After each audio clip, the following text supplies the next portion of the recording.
Bom dia, paz do Senhor Jesus, Deus abençoe a todos, espero que todos tenham tido um Natal abençoado. Eu queria convidar a todos para entrarmos com reverência na presença de Deus e clamarmos para que, durante a pregação da palavra de Deus, durante a pregação da mensagem neste culto, que o poder de Deus vá ao encontro de todos aqueles que estiverem ouvindo. Em nome de Jesus Cristo. Amém. Muito bem, eu queria falar hoje a respeito do Evangelho e mais especificamente de uma palavra que é a graça. Amém? Nós temos assim a confirmação pela palavra de Deus que pela graça, né, nós recebemos a fé e essa fé é o que nos traz a salvação. Eu queria que você fosse comigo lá no livro de Efésios, no capítulo 2, versículo 8, para você ler junto comigo aqui. Está escrito assim, Efésios, Novo Testamento, capítulo 2, versículo 8. Porque pela graça sois salvos, por meio da fé. E isto não vem de vós, é dom de Deus. Significa que essa fé que chega até nós, ela vem através da graça. Mas o que é graça? Como ela se manifesta? E qual o alcance dessa graça?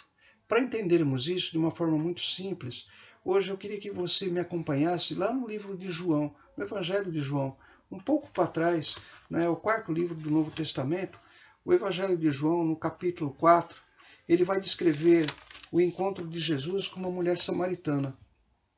E durante esse encontro, nós vamos ter a ilustração de como funciona a graça e qual o alcance da graça e o que é necessário para recebê-la. Nós vamos aprender hoje lendo a palavra de Deus de uma forma muito simples. Não é? Em primeiro lugar, eu queria, logicamente nós não vamos ler todos os versículos, mas eu queria dizer que esse encontro ocorre quando Jesus sai da Judéia e ele ia até a Galiléia. E por isso ele teria que passar em Samaria. E quando ele passa em Samaria, né, nós vamos ver, ele durante a hora sexta, né, ou seja, mais ou menos meio-dia, ele vai e conversa com uma mulher porque ele tem sede. E essa mulher está tirando água. E dessa conversa, não é, que ele tem com a mulher, ele pedindo a água, né, que ela tira do poço, mas ao mesmo tempo ele vai revelar para ela a graça, a ilustrar a graça. A água que não é a água que é temporária, mas a água que nos mata a sede para sempre. A água que nos traz a salvação. Nós vamos entender isso, né? Em primeiro lugar, eu queria ler aqui com você, eu estou lendo João capítulo 4, né? Mas eu já vou passar no versículo 6, quando está escrito assim. E estava ali a fonte de Jacó. Jesus, pois, cansado do caminho, assentou-se assim junto da fonte. Era isto quase a hora sexta, aproximadamente meio-dia. Imagina que estava calor, né? Ele com certeza estava com sede. Veio uma mulher de Samaria tirar água. Disse-lhe Jesus, dá-me de beber. Porque os seus discípulos tinham ido à cidade comprar comida. Disse-lhe, pois, a mulher samaritana, como sendo tu judeu, me pedes de beber a mim, que sou mulher samaritana? Porque aqui a Bíblia fala, porque os judeus não se comunicavam, não se comunicam com os samaritanos. Versículo 10. Eu queria que você prestasse muita atenção que esse versículo 10 é uma chave para nós entendermos como é que nós recebemos a graça.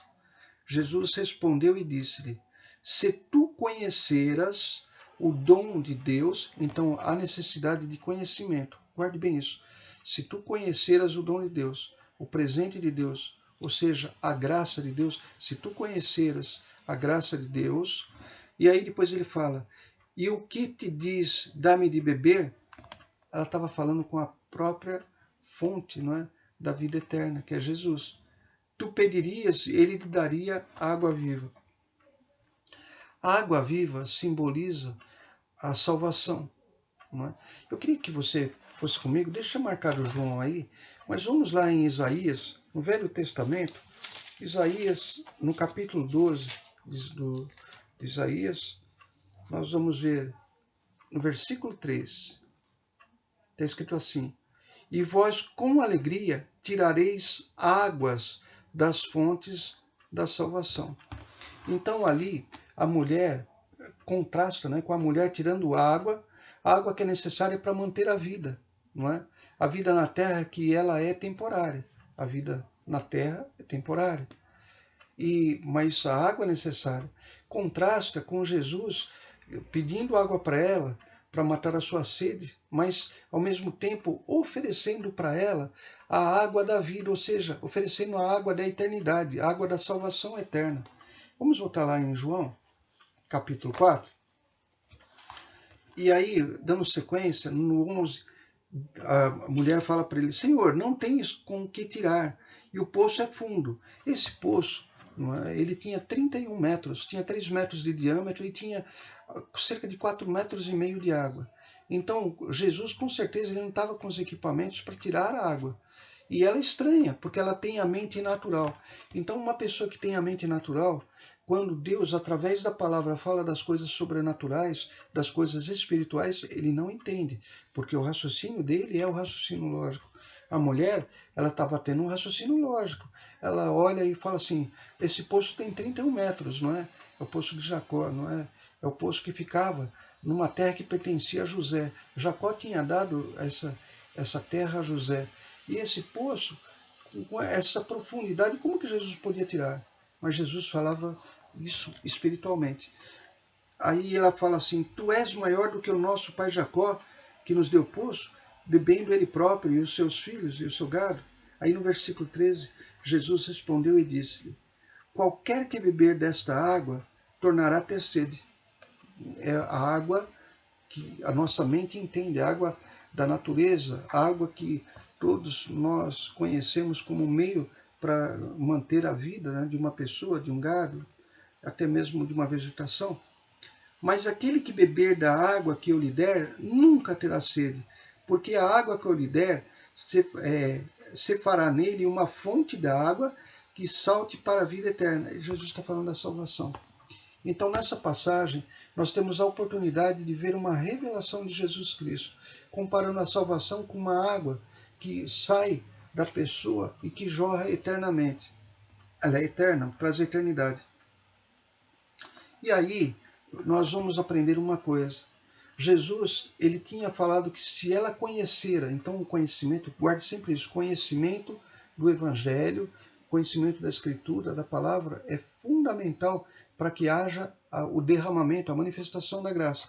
E aí a mulher, ela pega, ela diz, vai no versículo 15 e fala assim, ela pede para Jesus, olha só: Senhor, dá-me dessa água para que não mais tenha sede e não venha aqui e tirá-la. A mulher, ela pensa em tirar um problema da vida dela que é temporário. Ela sabe que ela vai ter que buscar água, então ela fala assim: poxa, se tem essa água aqui não vai acabar, então dá para mim não precisar ter esse trabalho. Não é? Disse-lhe Jesus: vai e chama o teu marido e vem cá. Quando ela pede, né, para que seja tirado dela o trabalho nessa vida, Jesus imediatamente ele vai trazer para ela uma oportunidade, uma lição de conhecer com quem ela estava falando. Então aí ela fala assim, a mulher respondeu e disse: não tenho marido. Guarde bem isso, não tenho marido. Disse-lhe Jesus: disseste bem, você falou bem. Jesus aprovou o que ela falou. Não tenho marido. No 18, e agora ele revela. Ele fala assim: porque tiveste 5 maridos, e o que agora tens não é teu marido. Isso disseste com verdade. Então, Jesus, ele ressalta o fato de que, por ela ter falado verdade, ela falou bem. O que significa isso? Quando a graça se manifesta, né, e para que ela se manifeste na nossa vida, nós temos que falar a verdade. E falar a verdade, em primeiro lugar, é reconhecer, abrir o nosso coração para a palavra de Deus e reconhecer que essa palavra que nós estamos ouvindo, ela vem de Deus e que ela mostra, revela que a nossa vida, ela, quando nós não conhecemos Jesus, ela é totalmente fora dessa palavra. Então, a primeira atitude é reconhecer que nós precisamos do perdão de Deus. Nós precisamos do poder de Deus para que a nossa vida, né, seja colocada dentro de uma harmonia com os mandamentos de Deus. E aqui Jesus fala assim: olha, você confessa que o homem que você está vivendo não é teu marido. Não está escrito aqui, mas quem seriam esses 5 maridos que ela teve? Seriam pessoas que ela tinha se divorciado? Ou ela seria viúva de 5 maridos? Agora, com certeza, esse homem que vive com ela, ele não podia ser marido dela, obviamente, ou porque existia, ou ela estava em adultério, ou porque era um caso de fornicação. De qualquer forma, isso é um pecado. Então Jesus, ele ensina que quando você reconhece o teu erro e você confessa, que há o perdão, e isso, você confessando, não impede que a graça se manifeste. Né? Jesus mesmo, ele veio por causa dos pecadores. E aí Jesus vem um outro assunto que nós não vamos falar hoje, mas Jesus vai ensinar para ela que Deus é Espírito, não é? E que os samaritanos, né, eles buscam é, adoração, né, num monte, né, que é o monte de Gerizim, né, onde eles tinham costume de ir lá e citar Deuteronômio, capítulo 28, do versículo 1 ao 14, que falam das bênçãos, né, e eles achavam que tinha que ser aquele lugar. E ao passo que os judeus diziam que é Jerusalém, não é? E Jesus vai falar que, na verdade, Deus é Espírito e que ele busca adoradores. Então, o lugar que Deus quer que a gente o adore seja em nosso coração. É um lugar espiritual, não um lugar físico. Isso também, se você comparar com o poço de Jacó, né, onde se tira a água, né, e a água é necessária para a vida, né? Então, Jesus está mostrando que o que Deus busca, na verdade, é dentro de cada um de nós, não é, a perfeita adoração, a perfeita entrega. E Ele dá, não é, em resposta a isso, a uma água que também não é natural, é uma água sobrenatural, é a água que significa salvação. A mulher, você vai ver depois, não é? Ela se maravilha de Jesus e ela percebe que ele é o Messias. O povo de Israel, nós já vimos isso em outras ocasiões, eles esperavam o Messias. O Messias significa ungido de Deus, né, que em grego é Cristo, não é? E aí ela fala isso no versículo 25. A mulher disse-lhe: Eu sei que o Messias que se chama Cristo vem. Quando ele vier, nos anunciará tudo. Quer dizer, quando vier o Messias, isso que Jesus tinha falado para ela de que Deus busca adoradores em espírito e em verdade, que não é nem no monte, nem nada, mas dentro do coração. Aí ela fala assim, não, eu sei que quando vier o Messias, ele vai nos ensinar isso. Jesus disse, eu sou o que falo contigo. Jesus se revela para ela como Messias, como Salvador. E olha só, então depois vem os discípulos, se espantam dele estar falando com a mulher, né? Nós já falamos que não é o costume. Aí no versículo 28, está escrito assim, deixou, pois, a mulher o seu cântaro, quer dizer, ela deixou até o que ela estava fazendo. E foi à cidade e disse àqueles homens, vinde, vede um homem que me disse tudo quanto tenho feito. Né? E ela reconhece que ele conhecia os pecados dela. Porventura não é este o Cristo, ou o Messias? Saíram, pois, da cidade e foram ter com ele. A graça de Deus, ela não tem barreiras para alcançar uma pessoa. Jesus fala com uma mulher que era samaritana, e ainda pelo fato de ser uma mulher, né, ele ultrapassa todas as barreiras para alcançar uma pessoa. Jesus sabe que ela era uma pecadora, mas mesmo assim Jesus, através da graça, dá oportunidade para ela, dela se arrepender e confessar os seus pecados. Né? Quando nós falamos de Jesus, quando ele fala que se você soubesse quem está falando contigo, né, a própria palavra lá em João, capítulo 14, versículo 6, fala que Jesus é o caminho e ninguém chega ao Pai a não ser por ele. É o único que pode nos dar a água da vida, ou seja, nos trazer a salvação, o perdão dos pecados. Né? Primeiro se traz o perdão dos pecados, aí depois traz a salvação eterna, a eternidade. E aqui, lá em João capítulo 14, versículo 6, Jesus fala assim, eu sou o caminho, não um dos caminhos, mas o caminho, a verdade e a vida. Ninguém vem ao Pai senão por mim. Mas agora você entende quando Jesus fala, se conheceras, né? Quem está falando, né? O que é o dom de Deus. Para se conhecer tem que se pregar, tem que se levar a pregação, tem que se levar a palavra. É a palavra de Deus que vai manifestar a graça de Deus. O apóstolo Paulo, lá no livro de Romanos, no capítulo 10, no versículo 13, e 14, ele fala assim: porque todo aquele que invocar o nome do Senhor será salvo. Olha só, todo aquele, mais uma vez, quebrando todas as barreiras. O evangelho alcança a todos que o receberem.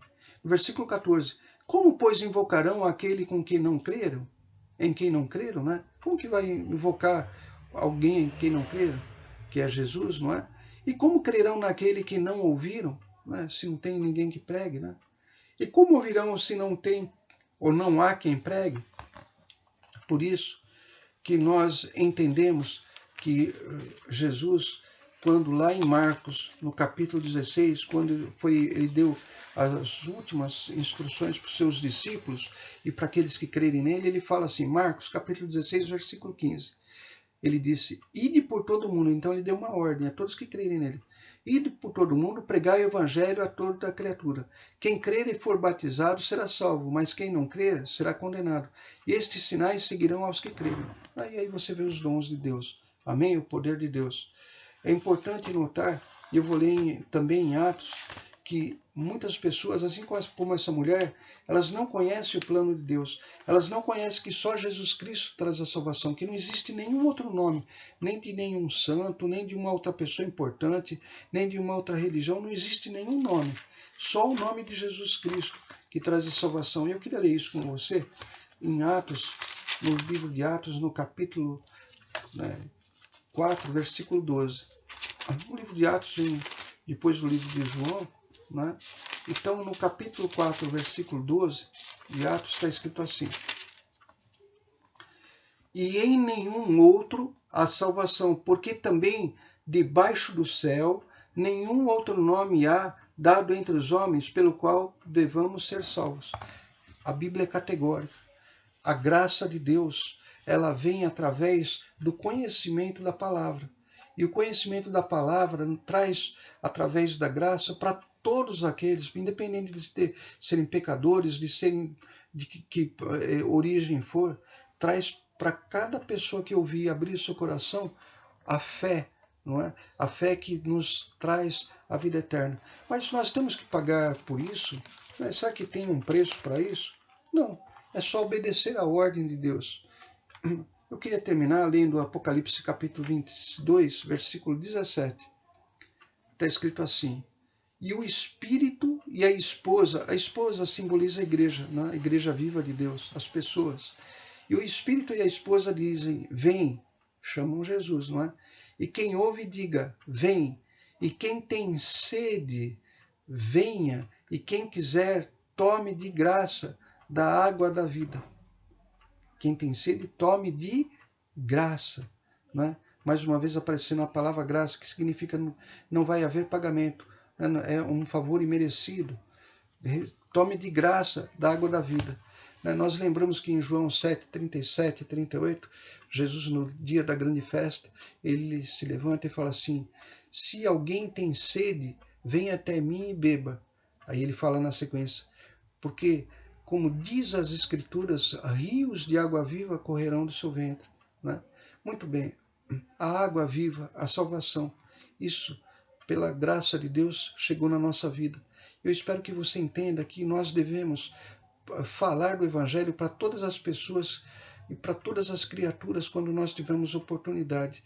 E que, acima de tudo, a nossa vida manifeste, né, uma vida que foi salva e que foi transformada pelo poder que há no Evangelho, pelo poder do Espírito Santo que Deus, né, através de Jesus Cristo, coloca na nossa vida. Queria convidar você para baixar sua cabeça, fechar os seus olhos.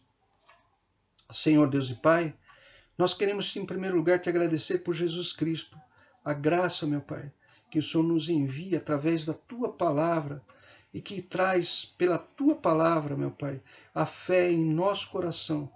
E essa fé, meu Pai, ela é a água viva que nos traz o perdão dos nossos pecados e a salvação eterna, meu Pai. Pai querido, nós sabemos que não há nenhum outro nome debaixo do céu que traga a salvação, que nos garanta a salvação, que só Jesus é o único caminho, a verdade e a vida que nos leva até o Pai. Então, meu Pai, aonde essa palavra chegar, aonde esse evangelho, onde a pregação da Tua palavra chegar, meu Pai, que seja confirmado com sinais, meu Pai, que Teu Espírito Santo fale a cada um, em nome de Jesus Cristo. E você que crê, fala amém e graças a Deus. Amém? Muito bem, eu queria terminar dando um recado que durante janeiro os nossos cultos presenciais, né, que ocorrem em Ribeirão Pires, eles vão estar suspensos, né, vai ser como se fossem umas férias, isso devido ao agravamento da contaminação da pandemia e também para que haja um momento de descanso, né, de todos aqueles que estão trabalhando na igreja, né, e se preparem, né, para a próxima etapa. Né? Então, nós vamos continuar com os cultos virtuais, com o grupo familiar virtual, não é? Até lembrando que no próximo domingo nós vamos ter a Santa Ceia, então o culto vai ser a live que ocorrerá às 11 horas no próximo domingo. Se você puder, prepare seu pedaço de pão, né, até lá, seu suco de uva, e também que o grupo familiar não é, está acontecendo, vai acontecer na quarta-feira às 20 horas. Então, não esqueça, né, o culto presencial em Ribeirão Pires, durante o mês de janeiro, não vai ocorrer. Nós só vamos ter os cultos virtuais. Amém? Então, Deus abençoe a todos, um bom domingo e até a próxima quarta-feira, em nome de Jesus Cristo.